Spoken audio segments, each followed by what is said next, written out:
বাইরে থেকে ভেতরের পরিবেশ অনুমান করা কঠিন।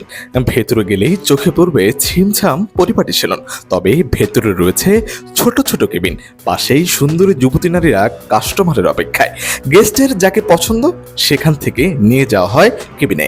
সেখানে ঘন্টায় 1000 থেকে 1500 টাকার বিনিময়ে মিলে এসব নারীর সঙ্গে একান্তে বডি ম্যাসাজ বা স্পার আড়ালে অবাধ মেলামেশার এক্সট্রা সার্ভিসের নামে টাকার বিনিময়ে দৈহিক মিলনের প্রস্তাব দিয়ে চলে এ কাজ।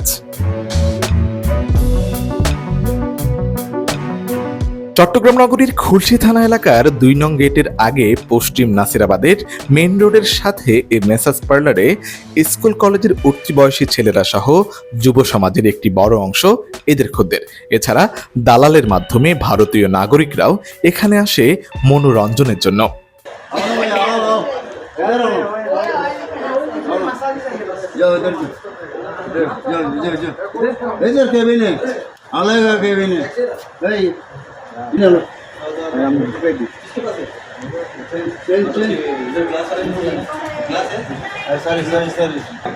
আমি দিছি ভাই, আমি ভাই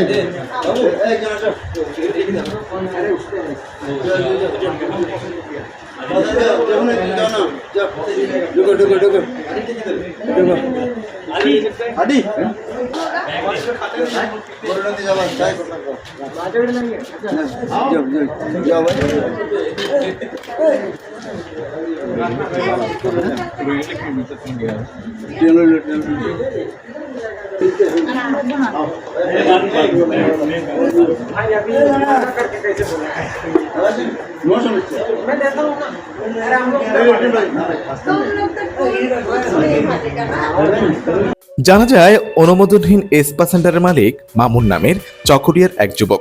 এটির ম্যানেজারের দায়িত্ব পালনে আছেন 2 জন, রানা ও লিডন। এর আগে দামপাড়া এলাকায় স্পা সেন্টারের নামে অনৈতিক কার্যকলাপ পরিচালনা করায় সচেতন মহলের হস্তক্ষেপে সেটি বন্ধ করে দেওয়া হয়। সেটিও পরিচালনা করত রানা ও মামুন। না, আমার পার্লার ছিল না আগে, আর পার্লার দাম বাড়া ছিল একটু আগে শিল্পকলার উপরে ওইদিকে। আমি মামুন করছিলাম। কথিত আছে স্থানীয় প্রভাবশালী মহলের ছত্রছায়ায় ও স্থানীয় প্রশাসনকে ম্যানেজ করে চলে এই রমরমা ব্যবসা। তবে এই স্পা সেন্টারের মালিক মামুনের কাছে এই ম্যাসেজ পার্লারটি কিভাবে চালানো হচ্ছে এমন প্রশ্নে কৌশল অবলম্বন করে সে সেটি চালায় না বলে অস্বীকার করে।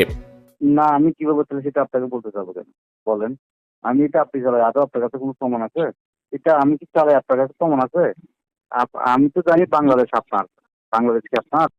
পুলিশকে মাসোহারা দিয়ে দীর্ঘদিন যাবৎ এই অপকর্ম করে যাচ্ছে এমন অভিযোগ অস্বীকার করেন পুলিশ এবং এর বিরুদ্ধে ব্যবস্থা নেওয়া হবে বলেও জানান এই কর্মকর্তা। কি নাম মেসেজ পার্লারের? এটা কোন জায়গায় হচ্ছে ভাই? আপনি বলেছেন, আমি এটা এখন খবর নিচ্ছি এবং এরকম হলে মানে সবগুলোকে আইনগত ব্যবস্থা নেওয়া হবে। এগুলো তো চিরকালই পুলিশের মানে আর কিছু না পারলে ওই একটা শব্দ সবাই বলে। আমি যদি জানতাম তাহলে নিশ্চয়ই আমি আইনগত ব্যবস্থা নিতাম না। আপনি আমাকে ইনফরমেশন দিয়েছেন, আপনি দেখুন না ইনফরমেশনের ভিত্তিতে কাজ হচ্ছে কিনা এটা দেখুন। ইনফরমেশন দিয়েছেন, আমার দায়িত্ব হলো আপনার ইনফরমেশন অনুযায়ী যে অপরাধ যেখানে হচ্ছে অপরাধের বিরুদ্ধে ব্যবস্থা নেওয়া। আমি যদি ব্যবস্থা না নেই তাহলে বলবেন যে তাহলে পুলিশ জড়িত। আপনি আমাকে নলেজ দিয়েছেন, আপনাকে ধন্যবাদ, আমি ব্যবস্থা নিচ্ছি। ম্যাসাজ পার্লারের আড়ালে রমরমা মধুচক্রের এই ব্যবসাকে ঘিরে নানান সময়ে ব্ল্যাকমেলিং এর ঘটনা ঘটছে বলে একাধিক সূত্রে জানা যায়। অভিজাত ও কূটনৈতিক এলাকায় বিলাসবহুল ফ্ল্যাট নিয়ে এমন অসামাজিক কার্যকলাপ হতবাক করেছে স্থানীয় এলাকাবাসী ও সচেতন মহলকে। যুব সমাজকে রক্ষা করতে আইন শৃঙ্খলা বাহিনী চাইলেই এটি বন্ধ করা সম্ভব বলে মনে করছেন নাগরিকরা।